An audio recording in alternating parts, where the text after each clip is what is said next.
let's talk about the final match. The main now. event. Roman Reigns. There's a lot to unpack with this one, but I'm going to give this two thumbs up. 100%. 2 thumbs up. What a fucking storytelling match. One of Roman Reigns' best defenses happened right here. Oh, yeah. Roman Reigns, Drew McIntyre for the Undisputed Champion. Drew McIntyre in the Broken Dreams theme. I wish he came out to it fully. They just didn't commit. I'm disappointed. But what a fucking match, man. This was so good. Wonderfully paced. Great story all the way around. The crowd, just a crowd. Yeah. They were... Like, the crowd is 2 thumbs up. Oh, yeah, no, this crowd, good on you. Especially the guy that said, better dad than Chris Benoit. You're a legend. Anyways, let's talk about the highlights because there's so much to unpack. The initial pacing of Roman Reigns being disheveled, about him getting over on McIntyre. Yeah. McIntyre's direct focus. The back and forth physicality overall. Yep. Let's talk about Theory. Let's talk about Austin Theory's. Austin Theory coming in, about to cash in, but then Tyson Fury just punching his lights out. What a sell by Theory, by the way. Oh, absolutely. And, good for him being totally okay with legitimately getting punched by one of the greatest heavyweight boxers of all time. Yeah. Like, legitimately. Let's also talk about the other interference in this match with Solo Sikoa. The only Uso that can travel internationally was there. What a way to debut on the main roster, then get involved in such a high-profile match. You keep McIntyre strong. By the way, Roman Reigns won clean with the spear. I'm not 100 about that one, but because of the interference, Reigns would have lost. He would have, absolutely. You kept him strong. That definitely sets him up for a rematch, which is what we're looking forward to. And I think that something like that in Philadelphia, perhaps, is a... No, not Extreme Rules. This has to be on a bigger stage.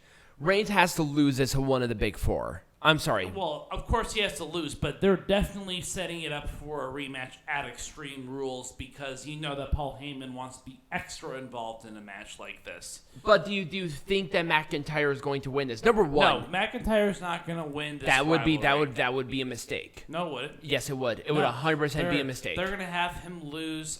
Roman Reigns is going to lose to someone like Seth Rollins or Cody Rhodes when he comes back from injury. I understand with Cody. That's going to happen. Well, at this point, Cody Rhodes is inevitable. But given the context of this show, if you want to make this a 2 thumbs up match of the year candidate, it's at least in the conversation. But McIntyre should have won this. He was so over. But they are planning something bigger for Roman Reigns, and that is what they're looking forward to. So, I guess in that context that makes sense. If the Fiend re-debuted at this show, which is kind of what my theory was, then it would have gone the other way. However, it didn't happen. So, Roman Reigns winning made sense. Right. I think here's the issue. Because the Fiend is pretty much all and done signed. He's going to face Reigns at Extreme Rules. I think McIntyre is going to wait. Yep. No. McIntyre's not going to wait. No, they're going to do McIntyre Reigns at Extreme Rules. That's such a waste. I just don't. I wouldn't understand that in storyline contextual. It just doesn't make sense. Oh, it's going to make sense. Cody Rhodes is going to win the Royal Rumble, and he's going to face Reigns and beat him at Mania. Well, yeah, of course. But then why have McIntyre lose to Reigns again and just assure everybody that McIntyre cannot be Reigns? That just doesn't make sense to me. It's going to be an Extreme Rules match. That's going to be the difference. And you're going to have the manager of ECW, who happens to be the king of Extreme because he fucking created ECW at Reigns' corner. That's how Reigns is going to win this rivalry. And then he's going to move on to a rivalry with here's how you do this. Strowman or the Fiend. No, here's how you do this, and here's how you do this right. You have the Extreme Rules match, like you said. Have either Braun Strowman or the Fiend attack McIntyre, and that's how Reigns wins. Mm-hmm. You don't have interference from the Bloodline, but then you also have a great setup for McIntyre taking on one of those two. It's going to be a steel cage match. You know it's going to be right. a steel cage match. No, that's fine. Reigns keeps the title. you set up another rivalry, high-profile rivalry with McIntyre versus either Strowman or The Fiend, and you're all good to the races. That's how you make that Majestic again. Yeah. If that's going to be the setup. But overall, just of this match alone gets 2 thumbs up. Oh, what a great match.